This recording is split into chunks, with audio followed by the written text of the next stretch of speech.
Hey everybody, welcome to our short article on Plakat Beta Guide. This isn't just a video, it's actually also available to you in a free downloadable report that I've done based on the same information. So please look to the link below to download your own personal copy, and be sure to set up to our mailing list as well, because there's going to be a lot of great information available for you. So here is a nice little infographic for you with the Plakat Betta Guide. So the filtration is a must for the Plakat Betta, as it needs to have clean water. Temperature, it likes temperatures between 700 and 800 Fahrenheit and never below 690. Plakats are carnivores, but they're not picky. They like plants a little bit as well. They like freeze-dried food, live foods, and even frozen foods. So the best tank setup, it's best to set up some decorations to provide hiding places for the plakats, like our little friend there sleeping. This is in the form of plants or caves, and it can create a natural habitat that they love it. You want to keep a Plakat Betta in a tank, not in a bowl, glass, or jar. And never, unless you want World War III, put two males together in the same tank, because they are called fighting fish for a reason. Betta fish are also called Siamese fighting fish because they have been bred to fight. Two males together will duel to the death. So let's go over how to set up your tank now. They're not a big fish. Usually a Plakat Betta is only 2 or 3 inches long. They aren't quick. Most bettas are not the best swimmers. They actually need a real tank though to swim around. They need a lot of space. You want to have plants, caves, and driftwood, as they like to sleep, rest, and even hide in these little areas. They're not overly picky, but they do like to have some live food once in a while, along with their pellets and flakes. And we mentioned the tropical levels, 720 to 800 Fahrenheit. 8 degrees Fahrenheit would be a good match for these. They are found in Thailand, Vietnam, and Cambodia naturally, in slow-moving waterways like rice paddies, marshes, and also puddles. They have labyrinth organs, meaning that they do have to go up to the top to feed and also to grab some air. So that's why you'll see them floating to the middle to the top of the tank. They are decent jumpers, and they can move from puddle to puddle in the wild. That's why you want to have a good lid on your tank. In the wild, they can grow a bit bigger to 3 inches, and they're a little bit duller in color.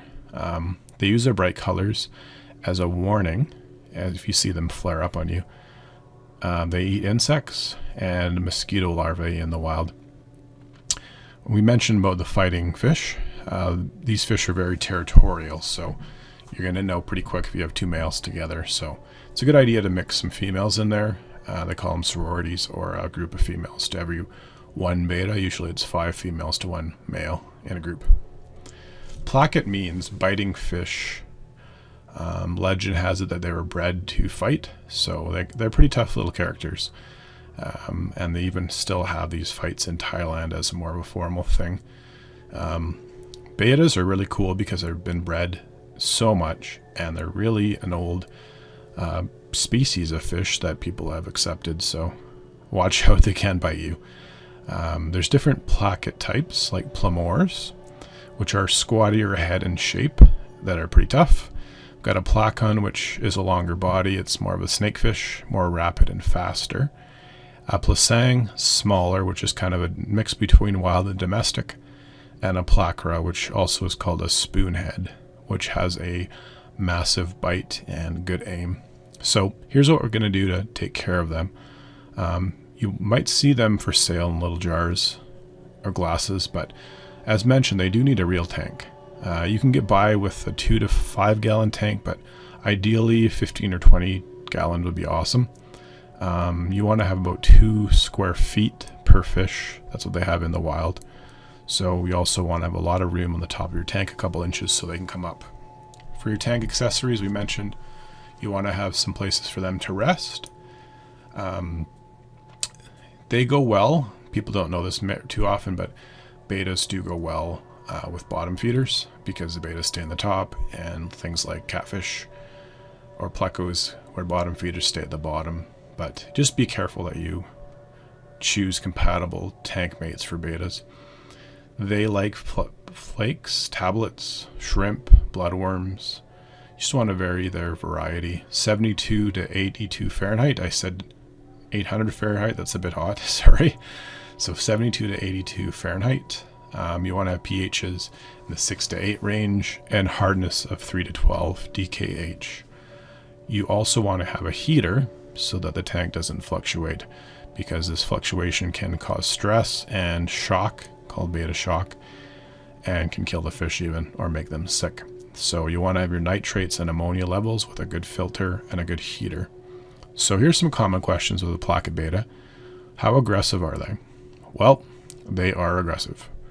Most betas are aggressive, even though they might seem cowardly at times and they run away. They are pretty tough for their size. Is there such thing as a giant beta? Yeah, there is actually called a giant beta, and they're more like 4 inches compared to 2, so they're a lot bigger. What the heck is a Nimoy koi Plakat Betta? This is cool. It's like a rainbow fish. They can have bright colors like red, orange, gold, black, white, or yellow, and they're quite a thing to see. How do you pick out a plakat from other betas? They are more stocky and short with small stubby fins. Plakats of our day have been bred to have nicer colors, and they aren't as stout and they have elongated fins, so that's a plakat compared to other betas. Plakats are a decent choice for the beginner because they're medium care. Most betas have similar characteristics for care. You just want to have a heater, enough room, clean tank, and a filter system. Remember about the males, like the Offspring song, you got to keep them separated. Thank you for reading. As I mentioned, this is a short care guide complete with the infographic. You can download it. Please go to www.betafishnews.club and join our mailing list, and you can download a lot of these cool reports, even watch them in the videos. So we want to make sure you're happy. There's also a special club that we have. I'll put the description in there if you want to give us your name of your fish and a picture. We can put it on our board, and you can become friends of the Betta Fish News. So thank you for joining me in this short video, and please press the download button. You'll see the description there to download this for yourself. Thank you very much. Have a good day.